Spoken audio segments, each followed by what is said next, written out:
کہ یعنی ان کو ڈی نوٹیفائی کر کے، تو اسپیکر جو موجود ہیں اس وقت تک انہوں نے اسپیکرشپ خود سنبھال لی اور ان سے اختیارات واپس لے لیے۔ اب وہ خود کہہ رہے ہیں، جو میڈیا پہ بات چل رہی ہے، کہ کوئی علامتی اجلاس کرنے جا رہے ہیں، تو علامتی بھوک ہڑتال، علامتی احتجاج، یہ تو نہیں، سنا مریم تھا۔ نواز صاحبہ نے کہا ہے کہ یہ فارمل میں نے اجلاس کبھی ہے، نہیں یہ علامتی نہیں ہے۔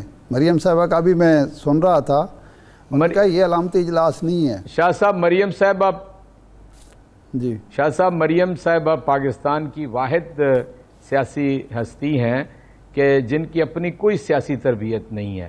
ظاہر ہے میں نے 1987 میں کونسلر سے اپنا سیاسی سفر کا آغاز کیا تھا، اور مختلف مدارج سے گزرنے کے بعد یہ جو امیر لوگ ہیں، گھروں میں لوگ پیدا ہو جاتے ہیں نا جی، وہ سمجھتے ہیں کہ ساری انہیں سمجھ بوجھ ہے، اور وہ جب چاہیں دائیں بائیں اپنا پرویز رشید صاحب کو، حسن اقبال صاحب کو اور سینئر لوگوں کو، شریف لوگوں کو اپنے پشت پہ کھڑا کر کے جو مرضی بات کر سکے۔ ایسا نہیں ہوتا، کبھی بھی ایسا نہیں ہوتا، اور یہ معاشرے کے بھانج پن کی دلیل ہوتی ہے کہ کچھ لوگ وہ سامنے آ جائیں کہ جو اس قابل ہی نہیں ہے سرے سے کہ وہ کسی کو ریپرزینٹ کر سکیں۔ اس لیے میں نہیں سمجھتا کہ ان کے کسی ٹویٹ کی کوئی اہمیت ہے اس موقع پہ، یعنی بالکل یہ ایک ٹھونک بجا کے یہ بات ہے کہ جو اجلاس ہے اب 16 تاریخ کو ہوگا، اسی کے پیچھے آئین کھڑا ہے، اسی کے پیچھے قانون کھڑا ہے، اور اسی کے پیچھے اخلاقی گزارش یہ ہے کہ کل ایڈوکیٹ جنرل پنجاب میں سپریم کورٹ میں یہ یقین دہانی کرائی کہ کل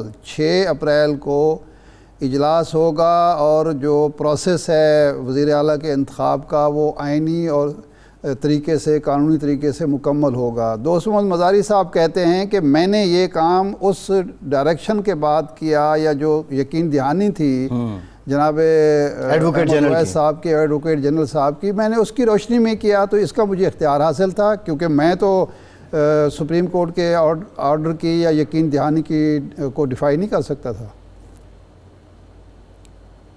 اصل میں میرا خیال یہ ہے کہ انہیں معلومات کے اندر کچھ کمی تھی ان کی، جو انہیں پوری طرح اویئر ہونا چاہیے تھا کہ صبح ڈپٹی اسپیکر خلاف عدم اعتماد کی تحریک آ گئی ہے، اور جو اس سے پہلے کے آرڈرز ہیں وہ سارے نل اینڈ وائڈ ہیں۔ اگر انہوں نے اس کی معلومات نہیں حاصل کی تو ignorance of law is no excuse.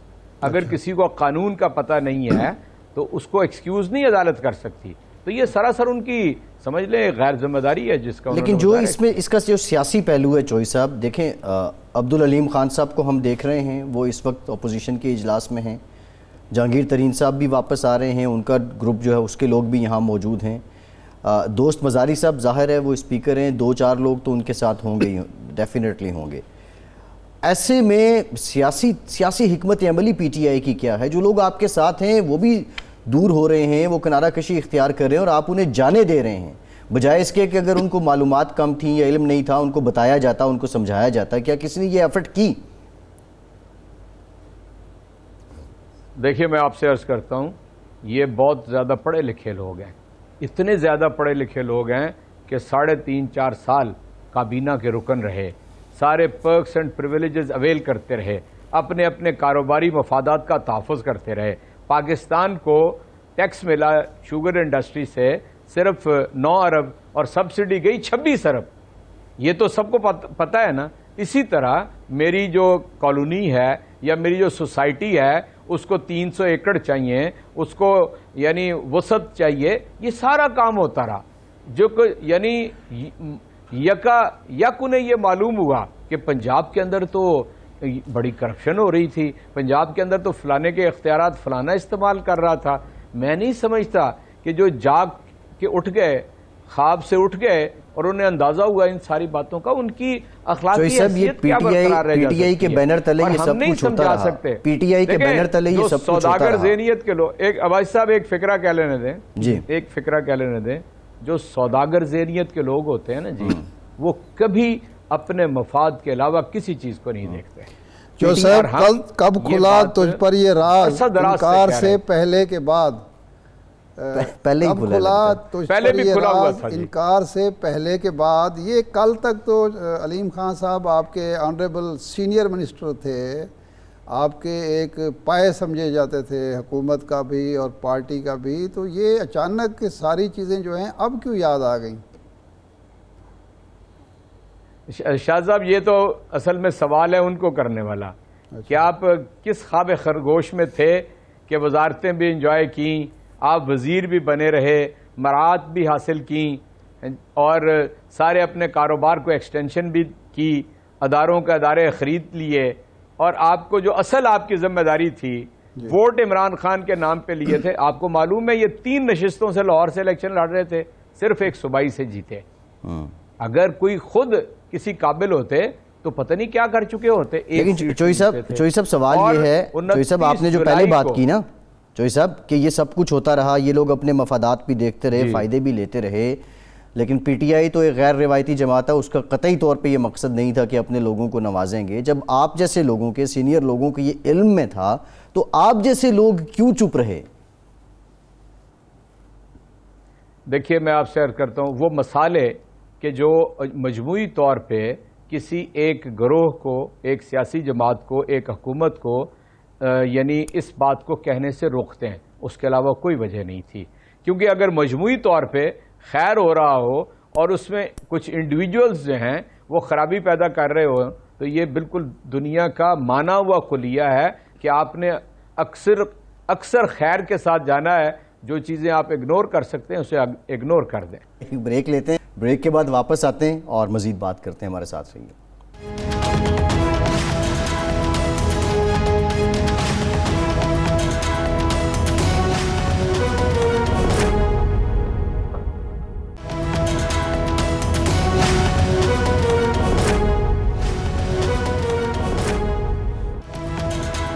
Break کے بعد ایک بار پھر سے آپ کو خوش آمدید کہیں گے. ارشاد صاحب، چوئی صاحب کہہ رہے ہیں کہ بزدار صاحب نے ٹویٹ کر دیا ہے اور فرح جمیل گجر صاحبہ سے ایک لا تعلقی کا اظہار انہوں نے کیا ہے، اور وہ یہ بھی کہہ رہے ہیں کہ یہ سوال، ان سوالوں کے جواب تو بہتر بزدار صاحب ہی دے سکتے ہیں.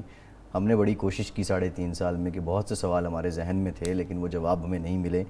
تو خیر اب نہیں، میں ذرا چوئی صاحب سے پوچھنا چاہتا ہوں کہ چوئی صاحب آپ کو یہ آج پتہ چلا، ہمیں 3.5 سال 3.25 سال سے پتہ تھا کہ اقبال گجر صاحب کی وہ عزت دار بہو ہیں. سوال یہ ہے کہ یہ جب 2 سال پہلے، تقریباً 1.5 سال پہلے خان صاحب نے آ کے افتتاح کیا یہاں رنگ روڈ کا، جو جاتی عمرہ سے اڈا پلاٹ سے آگے چلتی ہے، افتتاح ہوا، کام شروع ہوا، کام روک دیا گیا اور آج تک وہ رکا ہوا ہے. سب اس وقت بھی نام لے رہے تھے، مختلف نام لے رہے تھے، ان میں ان کا گجر صاحب کا نام بھی آ رہا تھا. اس وقت پارٹی کسی بندے کو پتہ نہیں چلا اور وہ پہچانی ہی جاتی تھیں اقبال گجر کی وجہ سے نہیں، کسی اور وجہ سے. تو یہ تو عجیب بات ہے کہ اب بزدار صاحب ان سے اظہار لا تعلقی کر رہے ہیں اور کہتے ہیں قائم. بڑا مشہور کیس جو آر پی او والا تھا جی اس میں بھی نام آیا جمیل گجر صاحب کا. جی میرا خیال ہے اس وقت تو بہت ساری برطرفیاں ہوئی تھیں، وزیر بھی اور کمشنر بھی، اور اس کے علاوہ جو متعلقہ اس سکینڈل سے لوگ تھے انہیں تو فارغ کر دیا گیا تھا. اس کا مطلب آپ کے یاد دلانے پہ مجھے یاد آیا ہے کہ بالآخر تو گرفت ہوئی نہ ہو اس وقت. اگر کوئی اس طرح کا وہ تو اسد کھوکر کو ہٹایا گیا تھا، دوبارہ وزیر بنا دیا گیا. وہ جو لودھی صاحب کمشنر کو ہٹایا تھا وہ کہیں مرکز میں بنا دیے گئے اور کام رکا ہوا ہے. کام تو رک گیا نا. جی کام رک گیا، یعنی اگر کوئی خرابی کر رہا تھا تو کم از کم یہ ہو گیا کہ خرابی رک گئی. خرابی رک گئی، اس کے بعد اچھا کام بھی نہیں ہوا. آپ بھی جانتے ہیں. جی جی جی جی جی میں بالکل اتفاق کرتا ہوں آپ سے. میں تو یہ کہنا چاہتا ہوں کہ پاکستان کا نظام احتساب اس قدر کمزور اور بودا ہے کہ یہاں پر آپ 10 سال تک تاریخیں لے سکتے ہیں. 10 سال 12 سال کے بعد آپ کو یہ پتہ چلے گا کہ سارا ریکارڈ جل گیا ہے ڈی سی آفس میں یا ایل ڈی اے کے دفتر میں یا ریونیو کے دفتر میں، وہ جل چکا ہے. اور یہاں تک کہ جس دن آپ کو معلوم ہے کہ زرداری کا 11 سال کے بعد کوٹیکنا اور ایس سی ایس کا فیصلہ ہونے لگا تو پتہ چلا کہ اوریجنل کاغذات ہی نہیں ہیں. سارا فیصلہ کنکلوڈ ہو گیا اور جج صاحب نے کہا میں فیصلہ لکھنے سے پہلے چاہوں گا کہ اوریجنل کاغذات لے کے آئیں. تو صفوں کے صفحے اور فائلوں کے فائلیں غائب ہو چکی ہوئی جو صاحب یہ ہوٹل فلیٹیز میں ہونے والے اجلاس میں یہ نظام درست نہ ہو کچھ کسی کو نہیں پکڑ سکتا. صوبائی اسمبلی کے ہوٹل فلیٹیز میں ہونے والے اجلاس میں حمزہ شہباز صاحب نے 199 ووٹ لے کر وزیر اعلیٰ بن گئے ہیں پنجاب کے. تو اب ان کی کیا حیثیت ہوگی اور آپ لوگ ان کی وزارت اعلیٰ کو تسلیم کریں گے یا نہیں؟ میرا خیال ہے کسی ولیمے پہ بلا لیتے ہیں لوگوں کو ارکان اسمبلی, یہ تو 200 یا 199 بلائیں, سارے ہی آ جائیں گے اور انشاءاللہ تعالی یعنی حمزہ صاحب وزیر اعلیٰ بھی بن جائیں گے. اگر کسی قانون اور آئین کے برعکس کام ہونے ہیں تو پھر ظاہر ہے یہاں پر تو اس ملک میں جب شہباز شریف وزیر اعلیٰ تھے تو پنجاب کا کوئی ایس ایچ او حمزہ شہباز سے ملے بغیر اس کی تقرری نہیں ہوتی تھی. کوئی ایس پی کسی ٹرانسفر اور پوسٹنگ نہیں ہوتی تھی جب تک. یہ نظام اسی طرح کا ہی ہے, ذاتی وفاداریاں, اوپر باپ ہے نیچے بیٹا ہے اور بس اس کے علاوہ دنیا پہ کوئی نہیں ہے. زیادہ بھتیجی ہے جو کبھی اپوزیشن لیڈر کا رول ادا کرتی ہے اور کبھی اپنی شریف فیملی کی اپوزیشن کا رول ادا کرتی ہے. جمہوریت ہے نا جی, گھر میں جمہوریت بھی تو ہونی چاہیے. سیاست ہے.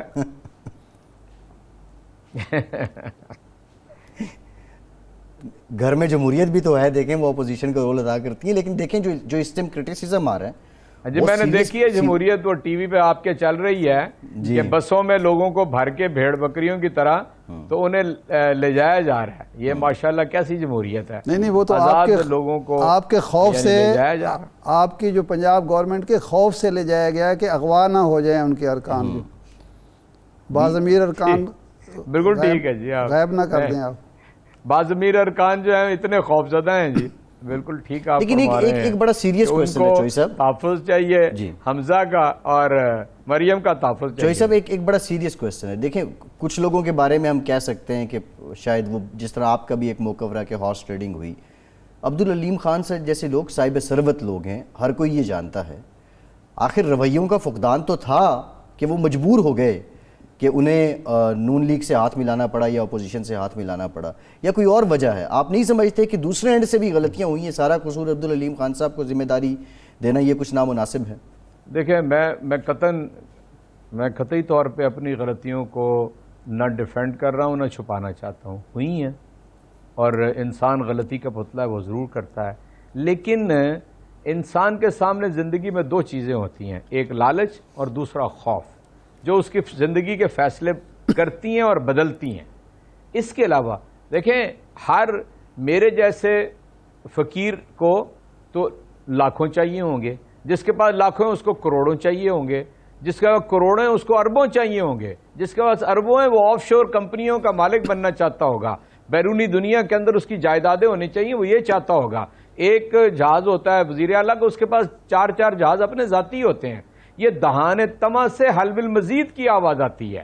اس لیے یہ نہ کہیے گا 4 برس تک آپ وہاں پر بیٹھے رہے, کوئی اعتراض آپ نے کبھی نہیں اٹھایا, اور یکایک آپ کو معلوم ہو گیا کہ جس آدمی کے خلاف 8 برس تک آپ اپنی زبان سے چور ڈاکو لٹیرے کہتے رہے, جو یہاں سے مجرم ہے, ایپیکس کورٹ نے 2 سزائیں دی ہیں, جس کو یہاں سے مفرور ہے, جعلی بیمار بن کے لندن گیا ہے, آپ اکوی دروازے سے اس سے جا کے ملاقات کرتے ہیں. کیا فرق واقعہ ہو گیا ہے؟ انسانی زندگی کے اندر کون سے ایسے تغیرات سامنے آ گئے ہیں کہ آپ یہ کرنے تک مجبور ہو گئے ہیں؟ 2016 کا الیکشن خم ٹھونک کے اس کے مقابلے میں لڑتے ہیں اور کہتے ہیں کہ نواز شریف پتہ لگے ہی کس طرح علیم خان الیکشن لڑتا ہے. تو کیا ہوا؟ وہ یہ ساری باتیں ہوا ہو گئیں.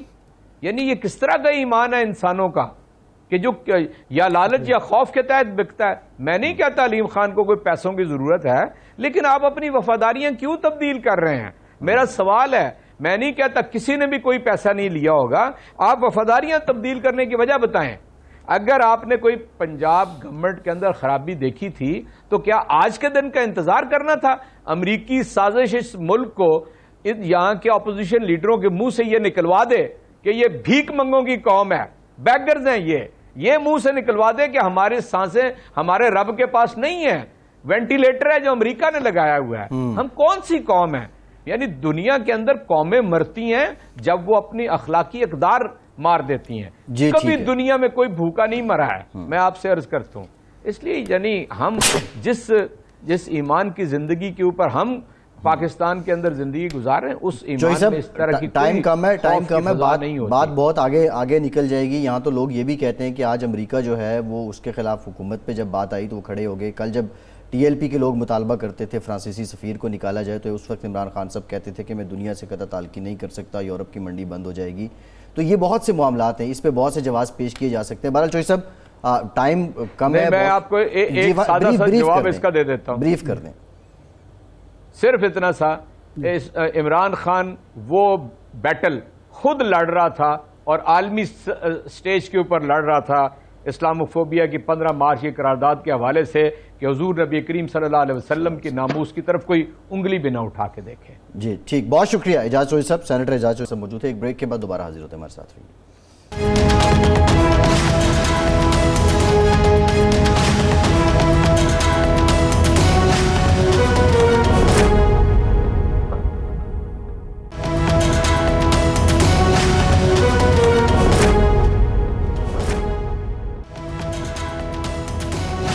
بریک کے بعد ایک بار پھر سے آپ کو خوش آمدید کہیں گے. ارشاد صاحب 93 کا آپ نے بارہا ذکر کیا، آپ نے ان سارے عوامل کو، مراحل کو دیکھا اور آپ یہ کہہ رہے ہیں کہ جو اس وقت ایک ہیجان ہے، بے یقینی ہے، عدم استحکام ہے، اس وقت بھی ویسا ہی تھا.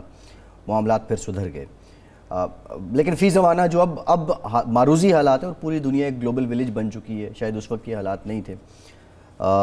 فی زمانہ آپ یہ سمجھتے ہیں کہ یہ پاکستان جیسے ملک میں لاسٹ ایپیسوڈ ہے، اس کے بعد ایسا کچھ نہیں ہونے والا؟ اب یہ اس سمت کا تعین ہو جائے گا کہ آئین اور آئینی بحران سے اجتناب، آئین کے پاسداری اور آئینی بحران سے اجتناب جو ہے یہ لازمن ہے سیاست کے لیے؟ دیکھیں، پہلی تو بات یہ ہے 93 کا بڑا دلچسپ واقعہ ہے کہ سپریم کورٹ کے فل کورٹ بینچ نے میاں نواز شریف صاحب کی اسمبلی اور حکومت بحال کر دی جی. اور غلام اسحاق خان صاحب کا جو 58(2)B کا اختیار تھا انہوں نے کہا جی اس کو استعمال نیک نیتی سے نہیں کیا گیا، انہوں نے بدنیتی ثابت کر دی.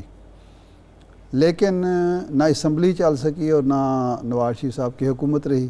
دوبارہ الیکشن ہوئے. تو اس کا مطلب یہ ہے کہ آج جو سپریم کورٹ میں معاملہ چل رہا ہے، یہ دیکھنا ہوگا ہمیں، میڈیا کو، جمہوریت پسند سیاسی جماعتوں کو اور عوام کو، کہ کیا عدالتی فیصلوں سے کوئی پارلیمنٹ چلائی جا سکتی ہے یا حکومت چلائی جا سکتی ہے.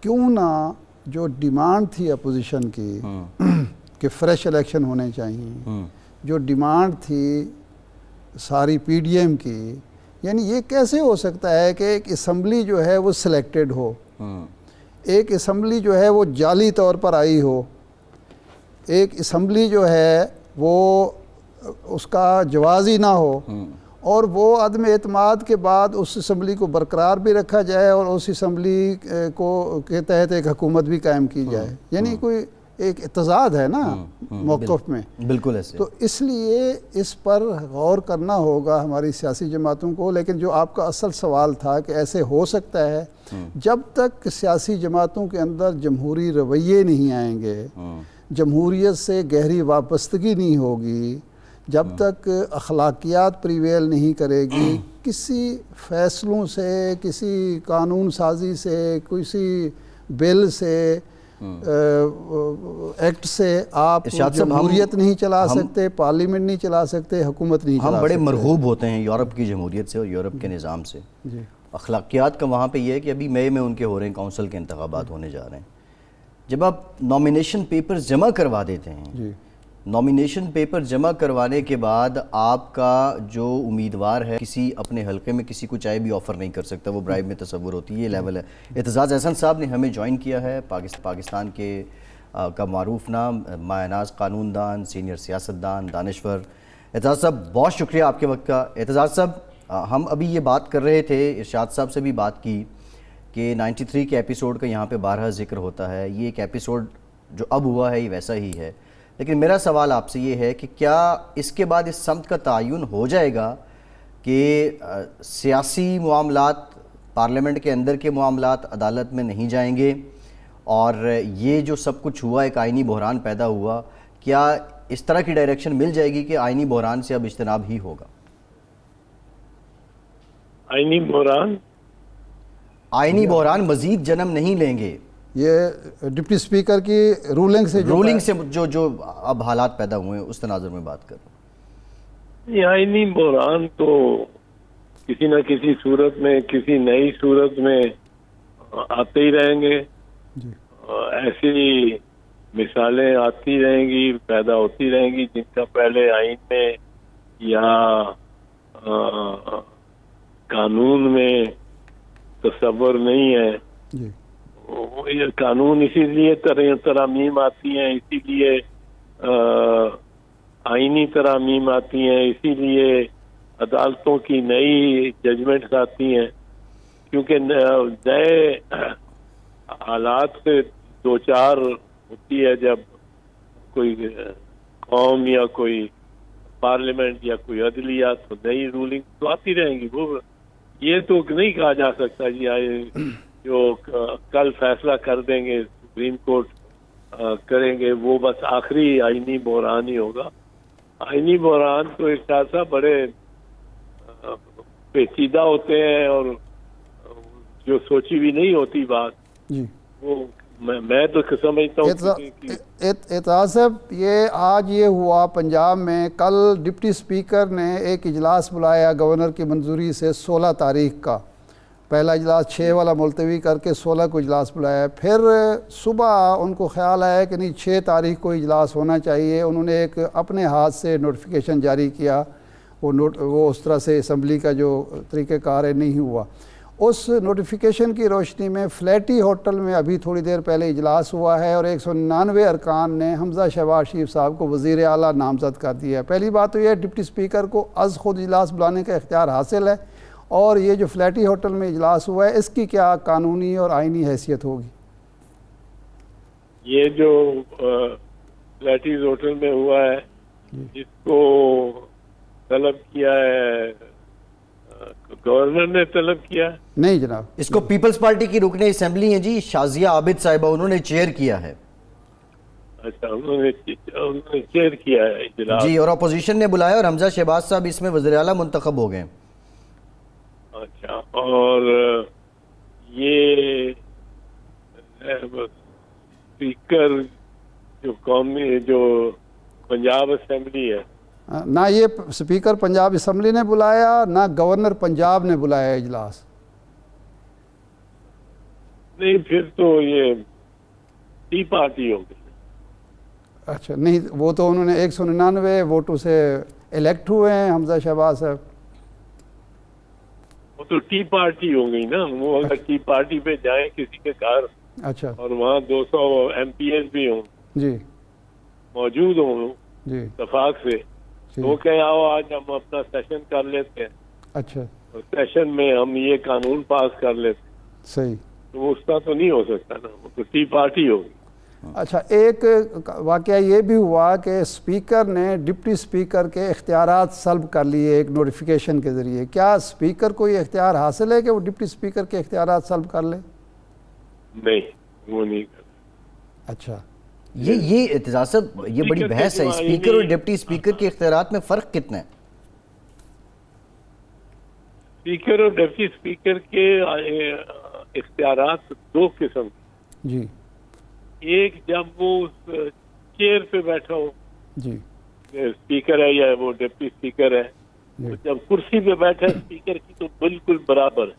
ٹھیک، اگر اسپیکر تفویض کر کے جاتا ہے اجلاس کی صدارت جی ڈپٹی اسپیکر کو، جی اور وہ اسپیکر جا رہا ہے کہیں باہر جا رہا ہے یا اس کے کوئی کام اس نے کچھ اور کرنا ہے، وہ اسپیکر کو ڈپٹی اسپیکر کو بٹھا کے کرسی پہ جاتا ہے جی تو وہ اسپیکر ہی ہے، اچھا اس کے اختیارات میں کوئی فرق نہیں۔